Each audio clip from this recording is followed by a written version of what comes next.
Hello student, कैसे हैं आप सभी।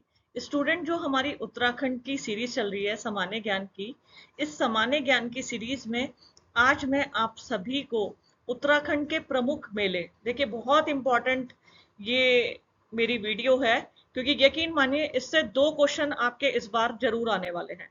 इस बार प्रारंभिक परीक्षा में उत्तराखंड के मेले से एक से दो प्रश्न आपको जरूर मिल जाएंगे, और ज्यादा आ जाएं तो मैं कह नहीं सकती, क्योंकि जिस हिसाब से इस बार उत्तराखंड की परीक्षा का पैटर्न है, आप सभी जानते हैं, उत्तराखंड के सामान्य ज्ञान को इस बार बहुत अधिक पूछा जाएगा।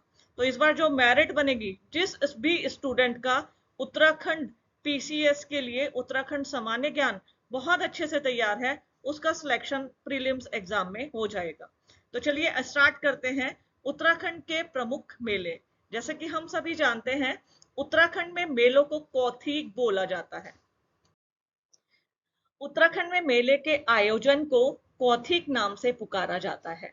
अगर मैं सबसे पहले मेले की बात करूं, तो गेंदिया मेला या गेंदी कौथिग भी बोला जाता है इसको।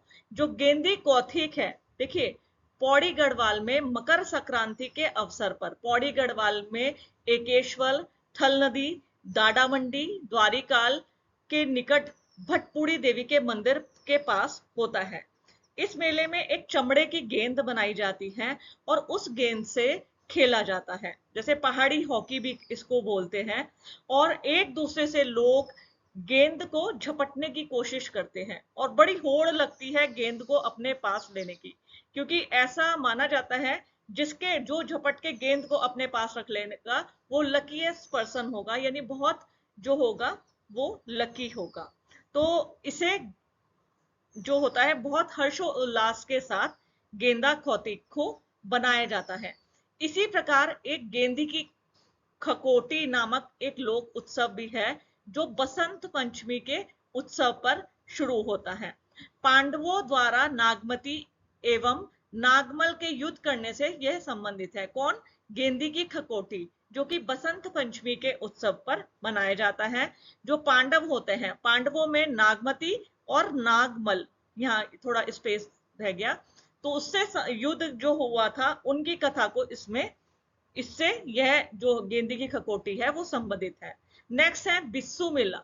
बिस्सू मेला उत्तराखंड के उत्तरकाशी जिले के भिटाणु, टिकोची, किरोली, मैंजड़ी आदि गांव में सामूहिक रूप से प्रत्येक वर्ष विषुवत संक्रांति के अवसर पर लगता है, और इसमें धनुष बाण का एक रोमांचकारी जो होता है युद्ध होता है। धनुष बाण से मतलब लोग अपनी प्रतिभा का प्रदर्शन करते हैं, धनुष बाण से युद्ध किया जाता है। तो अक्सर एग्जाम में पूछा जाता है यदि कि धनुष बाण के रोमांचकारी युद्ध से कौन सा मेला जाना जाता है, तो बिस्सू मेला उत्तरकाशी का। यह देहरादून के चक्राता तहसील के खरूड़ी, जौनसर, बाबर, आराकोट, आरा जो ये एरिया है हमारा, जो बॉर्डर लाइन है हिमाचल प्रदेश के साथ, उस क्षेत्रों में भी बिस्सू को हर्षोल्लास के साथ मनाया जाता है। उत्तराखंड का एक फेमस जो है ये मेला है श्री पूर्णागिरी का मेला।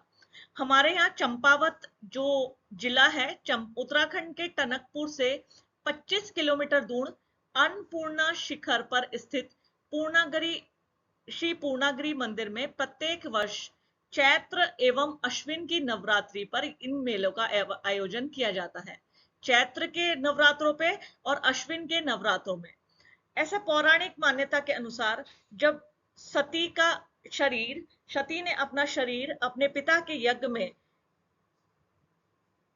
आहूत कर दिया था, तो शिव जी भगवान क्रोध में उनके शरीर को उठाकर जहां जहां गए वहां उनके कुछ अंग गिर गए थे।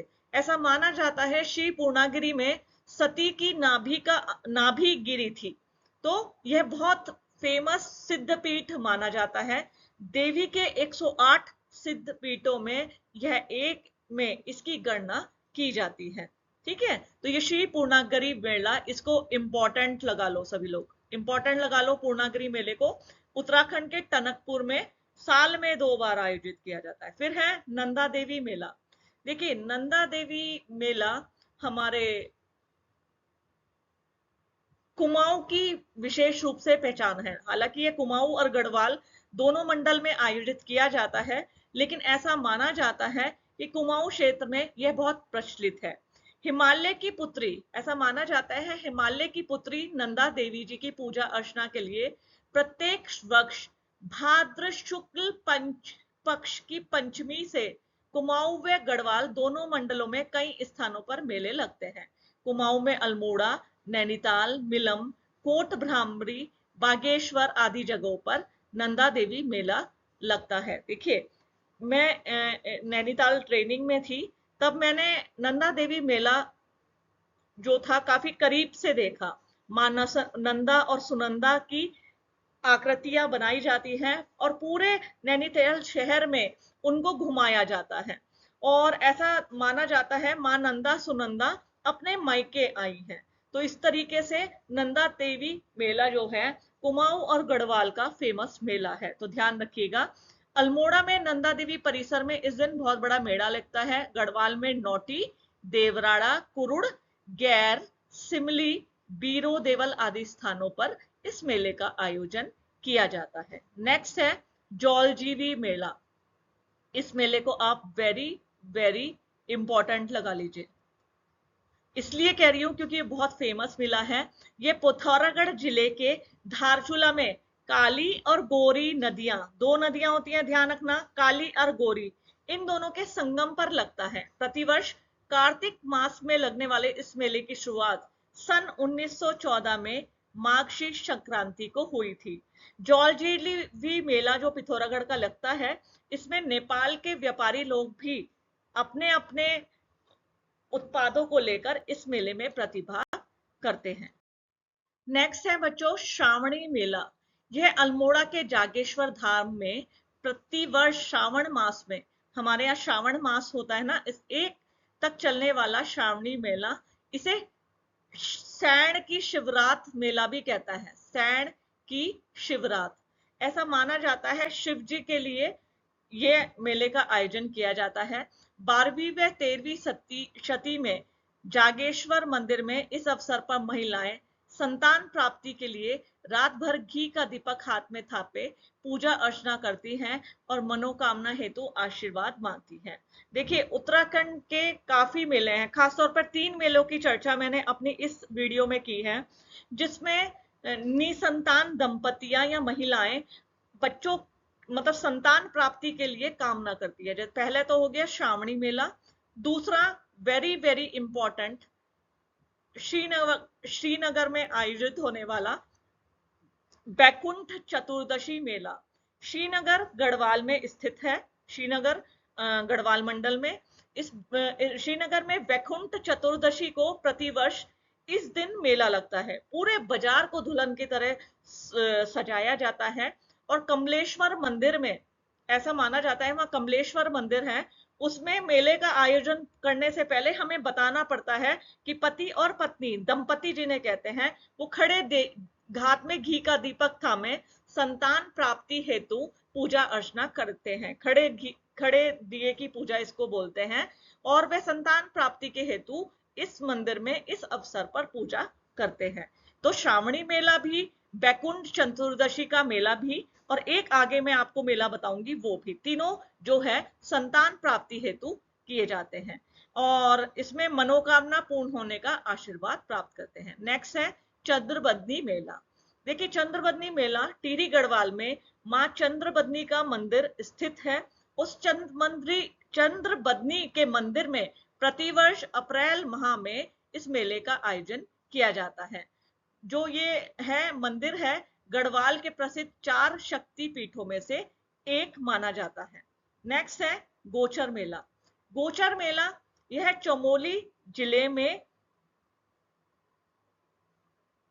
आयोजित किया जाता है। ऐसा माना जाता है 14 नवंबर को, जिस दिन बाल दिवस होता है, जवाहरलाल नेहरू जी का जन्म दिवस के अवसर को गोचर मेला चमोली में आयोजित किया जाता है।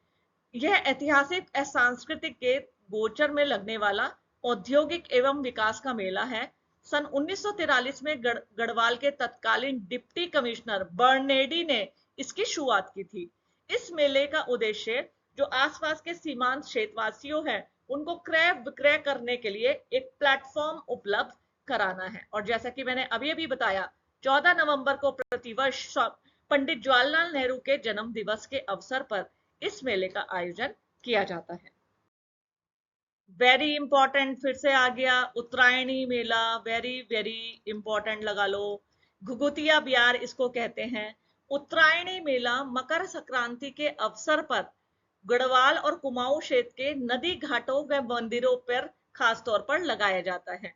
खासतौर पर ये बागेश्वर में गोमती और सरयू और वहां पर अदृश्य सरस्वती का नदी का संगम माना जाता है, उस पर यह मेला लगता है।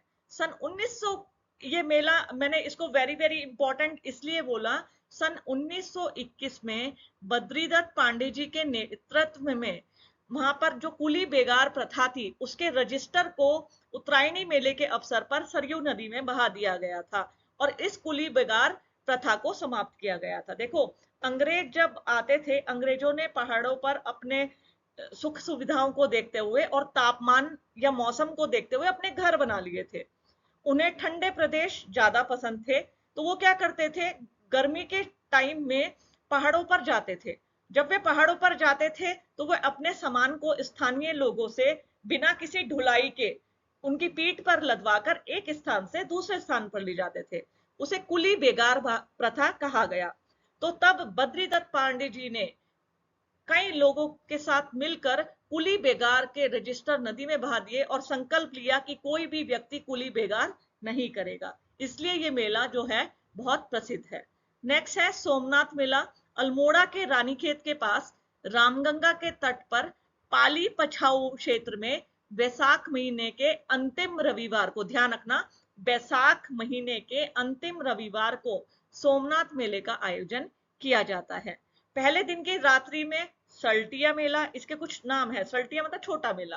दूसरे दिन फुल कौतिक बड़ा मेला लगता है जिसमें पशुओं का क्रय विक्रय किया जाता है। खुल कौतिक के बाद नान कौतिक व उसके अगले दिन बाजार लगता है, छोटा मेला जिसे कहते हैं। नेक्स्ट है स्यालदे बखौती का मेला। यह प्रतिवर्ष द्वारहाट जगह है अल्मोड़ा में। वहां बैसाख के पहले दिन बखौती मेला व पहली रात को स्यालदे मेला, इसलिए इसे कंबाइंड रूप से स्यालदे बखौती मेला कहते हैं। इस मेले का आरंभ कत्यूरी शासनकाल में माना जाता है। सालदे मेले में होने के बाद बाट पूजे यानी मार्ग का पूजन होता है, जो मार्ग होता है जिसकी शुरुआत नौजियुला वर्ग द्वारा की जाती है। मेले में लोक नृत्य तथा गीत विशेषकर छोड़ा, चाचरी, भगनौल गाए जाते हैं। अगेन वेरी वेरी इंपॉर्टेंट एक मेला है, मेरे पीसीएस के एग्जाम में ये मैंने फेस किया है इस क्वेश्चन को, तो ये मैं आपसे शेयर करूंगी। आषाढ़ी कौथिक, इसे बगवाल मेला भी कहते हैं। चंपावत में मां वाराही देवी का मंदिर है देवीधुरा में।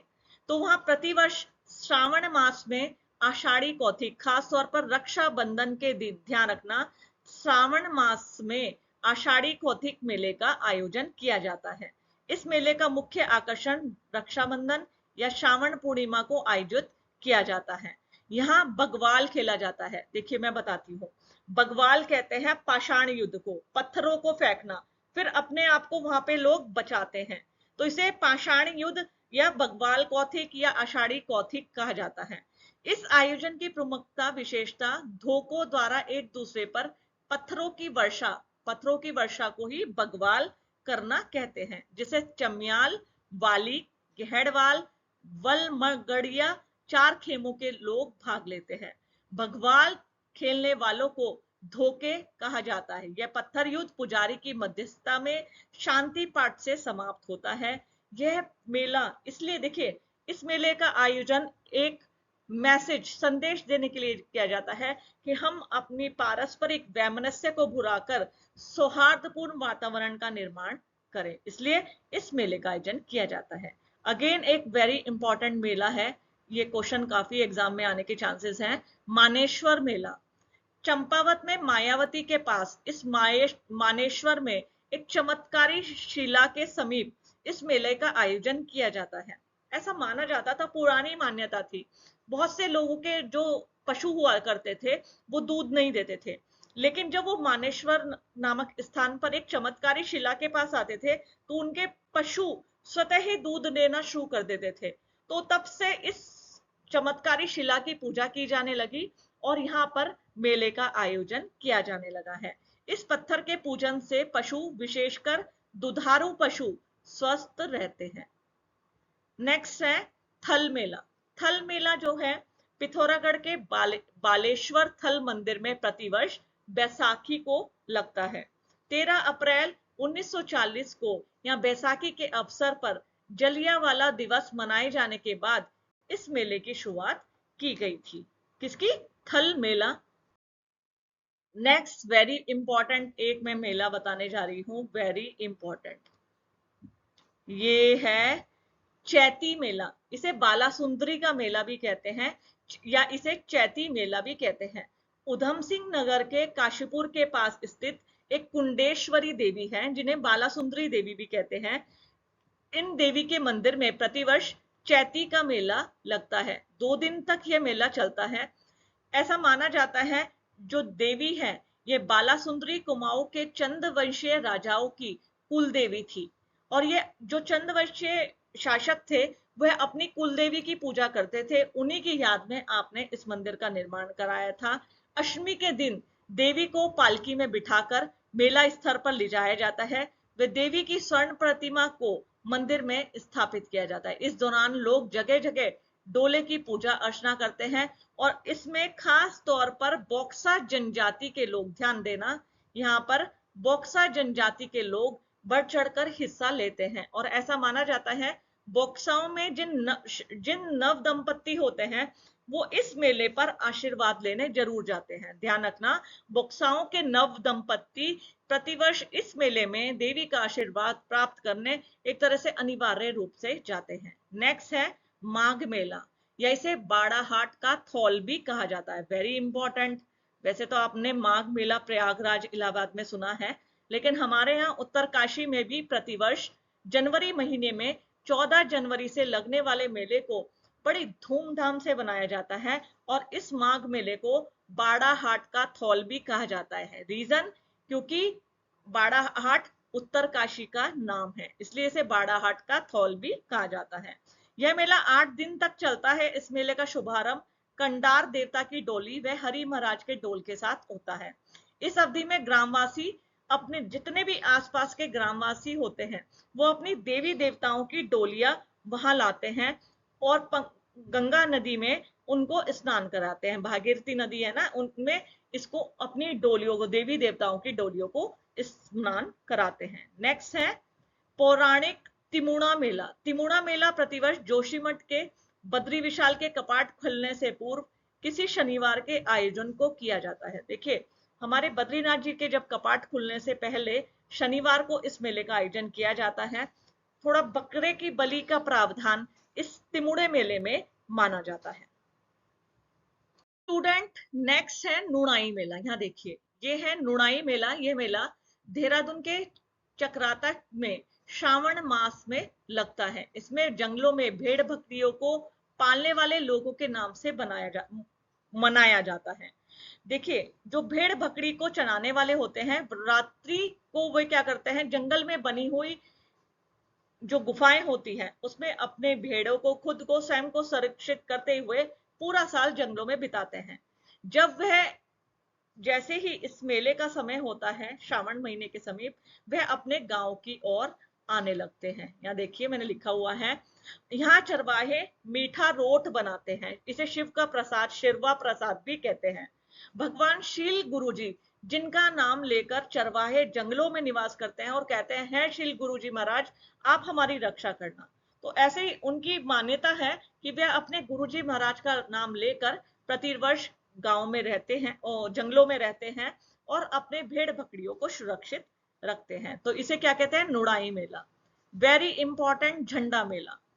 देहरादून के बच्चे सब अच्छे से जानते होंगे, वैसे सभी लोग झंडे मेले से परिचित है कि देहरादून में प्रतिवर्ष चैत्र कृष्ण की पंचमी अर्थात होली के 5वें दिन गुरु रामराय जी के जन्म दिवस से शुरू होता है और लगभग 15 दिनों के नाम तक चलता है। देखिए, अगर मैं आपको बात करूं, ऐसा माना जाता है देहरादून देहरादून का जो